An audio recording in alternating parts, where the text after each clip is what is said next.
Hello everyone and welcome to today's class. In today's class, we are going to have an introduction or we are going to get acquainted with the topic or the concept of differently abled children.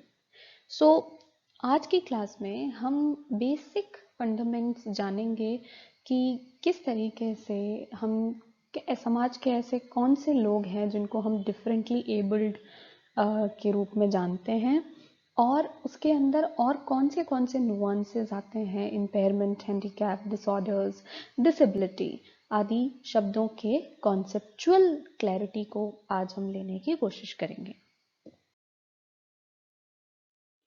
So as far as the term disability or differently abled is concerned, as far as the introduction is concerned, basically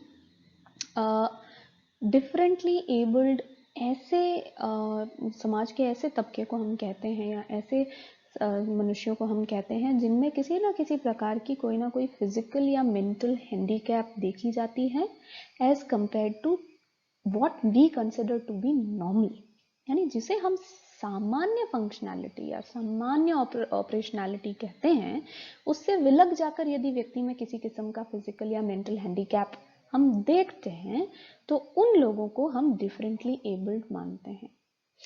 पहले इन्हीं differently abled को हम handicapped या फिर disabled लोगों के रूप में जानते थे, इस शब्दावली के रूप में जानते थे.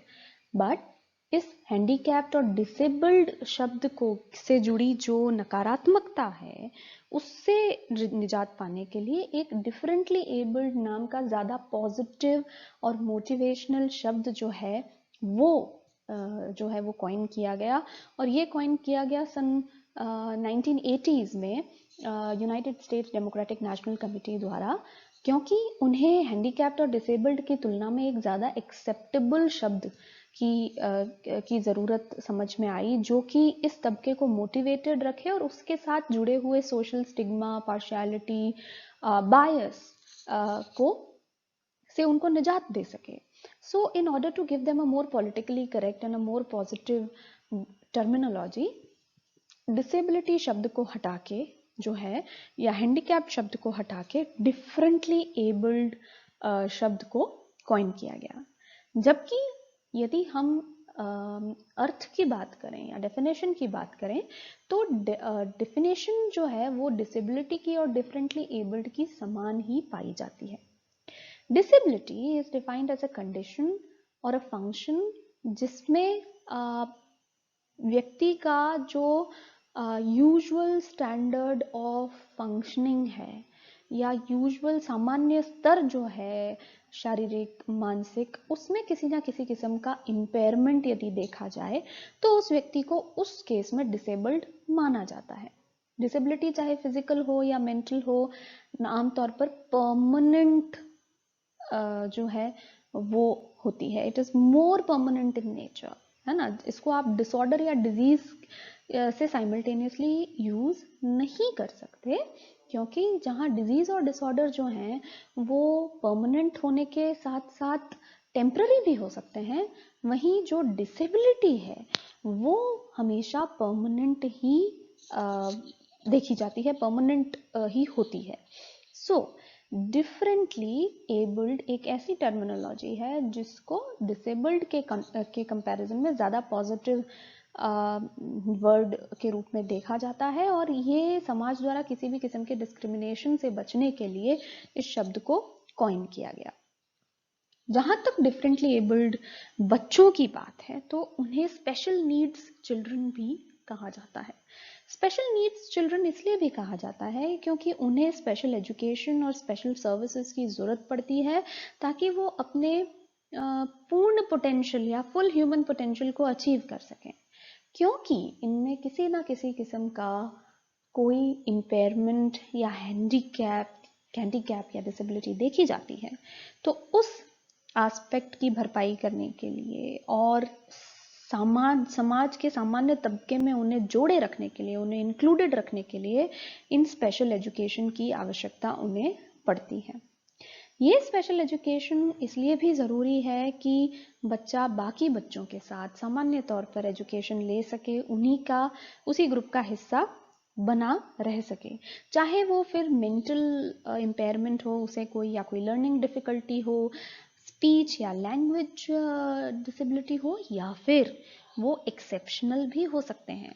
एक्सेप्शनल यानी उनमें कुछ स्पेशल गिफ्ट्स हो सकते हैं, कोई टैलेंट हो सकता है।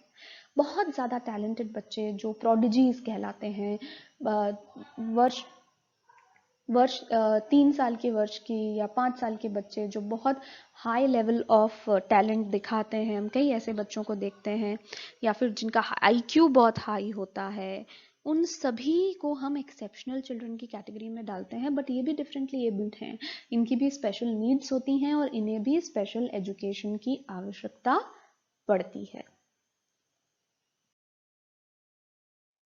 बट जब हम डिफरेंटली एबल्ड को समझने की कोशिश करते हैं तो हम गलती ये करते हैं कि हम इम्पेयरमेंट्स, डिसेबिलिटीज और हैंडीकैप्स को एक ही या साइमल्टेनियसली एक ही शब्द के पर्यायवाची के रूप में इस्तेमाल करते हैं।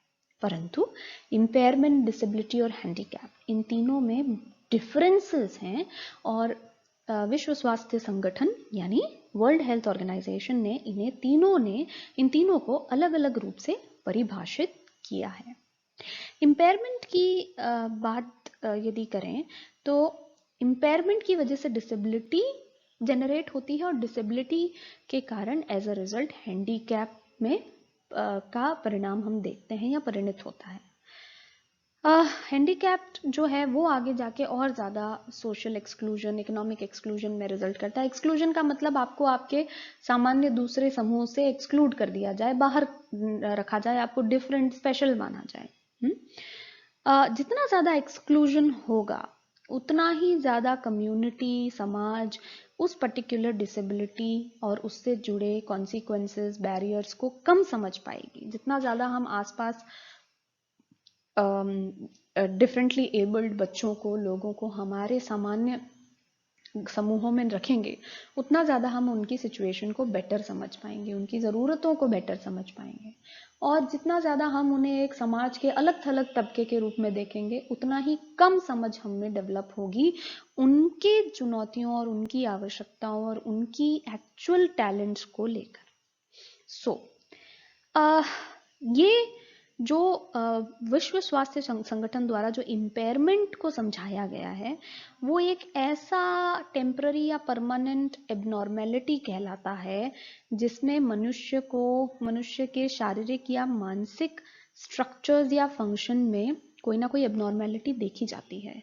ऐसी टेम्पररी या परमानेंट एबनॉर्मेलिटी जो कि मनुष्य के साइकोलॉजिकल या फिजियोलॉजिकल एस्पेक्ट में देखी जाती है। एक इम्पेयरमेंट जो है वो कोई डिस्टर्बेंस हो सकता है जिससे मनुष्य की, हो सकता है कि मानसिक क्षमता प्रभावित होती है, चाहे उसकी मेमोरी या उसकी कॉन्शियसनेस, या फिर उसकी सेंसरी या इंटरनल फंक्शनैलिटी हैम्पर हो सकती है, जैसे कि उसकी हार्ट में कोई प्रॉब्लम हो या किडनी में कोई प्रॉब्लम हो, या फिर उसके एक्सटर्नल बाहरी अंगों में कोई एबनॉर्मेलिटी अगर हो, जैसे कि उसके हेड में या उसके धड़ में या उसके हाथों या पैरों में, तो भी उसे आप इम्पेयरमेंट की श्रेणी में रखते हैं। अब एबनॉर्मेलिटी जो है वो ऑर्गन लेवल पे हो सकती है, इंटरनल ऑर्गन लेवल पे हो सकती है, जिससे उस पर्टिकुलर ऑर्गन की फंक्शनैलिटी या स्ट्रक्चर में किसी किस्म की असामान्यता देखी जाए।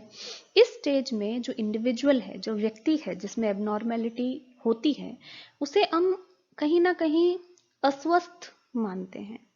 जैसे कि ऑटिज्म से ग्रसित बच्चा जो है या स्टूडेंट है, उससे समस्या आती है बाकी लोगों से ढंग से कम्युनिकेट करने में, सामंजस्य बिठाने में।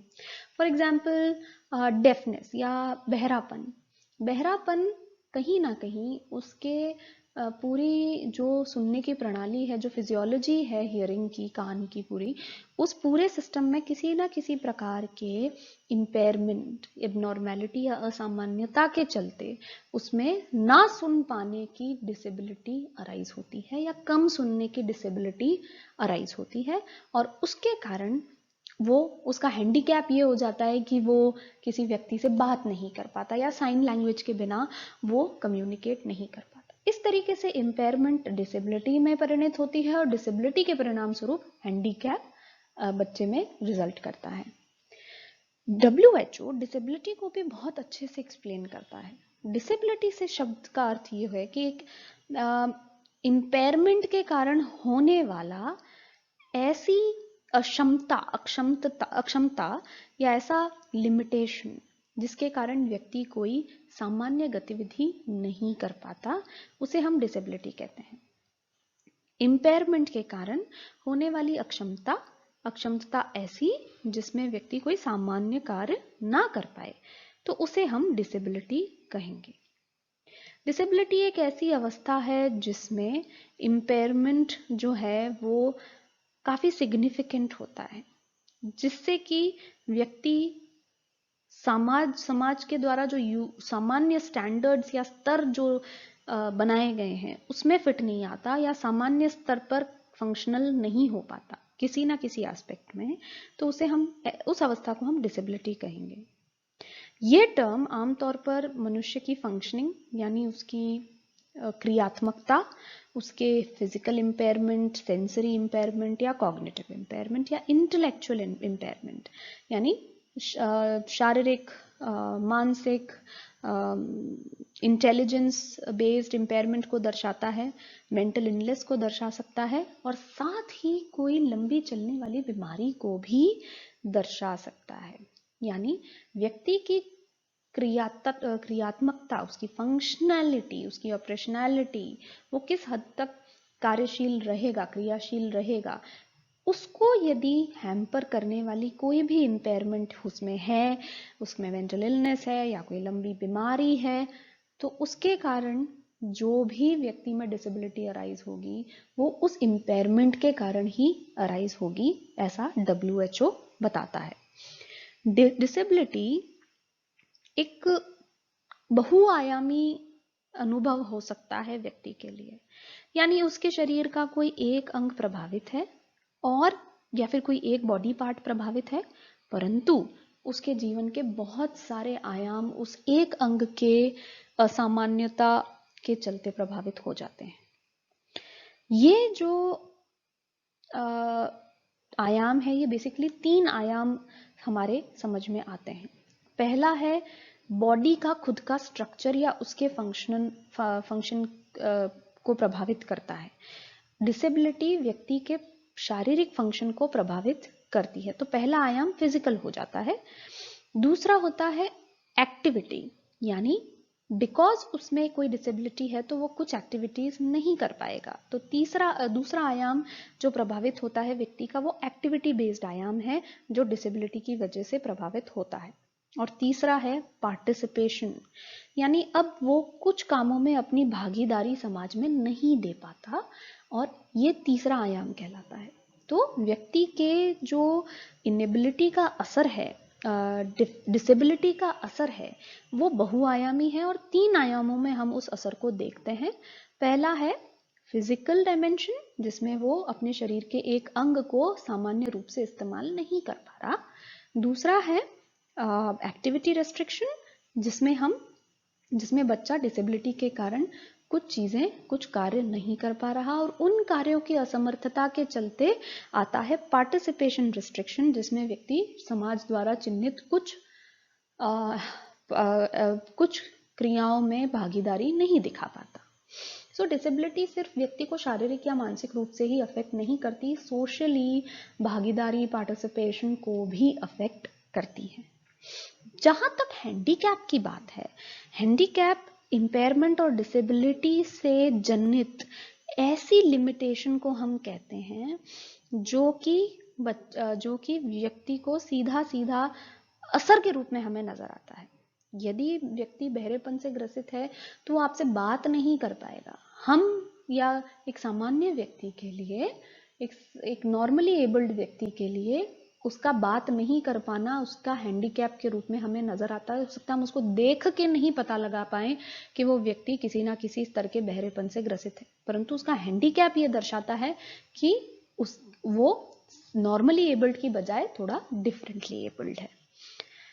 Now as far as handicap is concerned,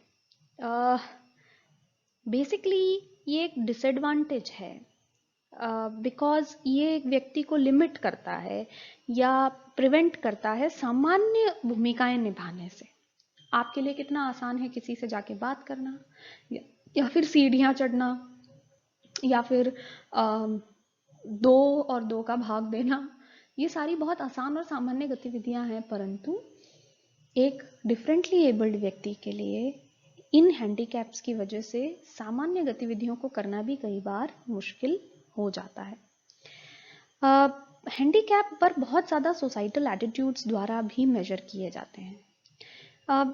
एक ऑटिज्म से ग्रसित बच्चा स्कूल में अगर इंक्लूसिव एजुकेशन नहीं है और ऑटिज्म के अकॉर्डेंस में एजुकेशन प्रणाली या कम्युनिकेशन सिस्टम नहीं है, तो सोशली स्टैंडर्ड्स या सोसाइटल एटीट्यूड की वजह से वो उस ऑटिज्म से जुड़े हैंडीकैप्स को और भी ज़्यादा एक्सपीरियंस करता है।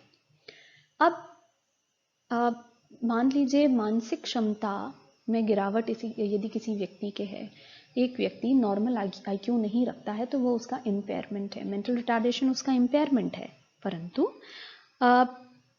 उसके चलते उसकी डिसेबिलिटी क्या होगी कि उसको ये नहीं समझ में आएगा कि किस अवस्था में या समाज में कौन से समय क्या पहनना है, किस तरीके से बिहेव करना है, और उसका हैंडीकैप ये हो जाएगा कि अब उसे दूसरों पर निर्भर रहना पड़ेगा, जो उन्हें बताएं, जो उन्हें ढंग से तैयार करें, जो उनके साथ हमेशा कंपनी करें और उनका ध्यान रखें। इस तरीके से एक इम्पेयरमेंट एक बहुत ही स्पेसिफिक लेवल पर काम करता है, जिसके चलते उससे बड़ी एक डिसेबिलिटी अराइज होती है और हैंडीकैप बहुत ज़्यादा बड़े लेवल पर जो है व्यक्ति के जीवन में दिखाई देता है। डिजीज और डिसऑर्डर की यदि बात करें तो ये परमानेंट की बजाय टेम्पररी भी हो सकते हैं, और ये इम्पेयरमेंट्स या डिफरेंटली एबल्ड कई बार आपको अगर क्रॉनिक डिजीज है, बहुत लंबी चलने वाली बीमारियां हैं, तो फिर आपकी एबिलिटीज में गिरावट आप देख सकते हैं, परंतु आमतौर पर ये डिफरेंटली एबल्ड के तमगे से अलग होता है। डिफरेंटली एबल्ड व्यक्ति इज नॉट नेसेसरीली ऐसा इंसान जिसको कोई डिजीज या डिसऑर्डर हो। तो डिजीज या डिसऑर्डर टेम्पररी हो सकते हैं, कोई बीमारी हुई वो ठीक हो गई तो आपको डिफरेंटली एबल्ड श्रेणी में नहीं रखा जाएगा। सो ये था डिफरेंटली एबल्ड चिल्ड्रन या डिफरेंटली एबल्ड होने की अवस्था का एक इंट्रोडक्शन। इससे हमें ये समझ में आया कि किस तरीके से इम्पेयरमेंट्स होते हैं, उससे कैसी डिसेबिलिटी अराइज होती है, और उसके परिणाम स्वरूप हम उस व्यक्ति में किस किस्म का हैंडीकैप देखते हैं, या सोशली वो व्यक्ति किस किस्म के हैंडीकैप को एक्सपीरियंस करता है। ये एक डिफरेंटली एबल्ड जो टर्म है, ये एक पॉजिटिव कनोटेशन लेता हुआ डिसेबिलिटी, हैंडीकैप या मेंटल रिटार्डेशन जैसे नेगेटिव शब्दों की बजाय एक मोर सोशली एक्सेप्टेबल टर्म जो है वो कॉइन किया गया।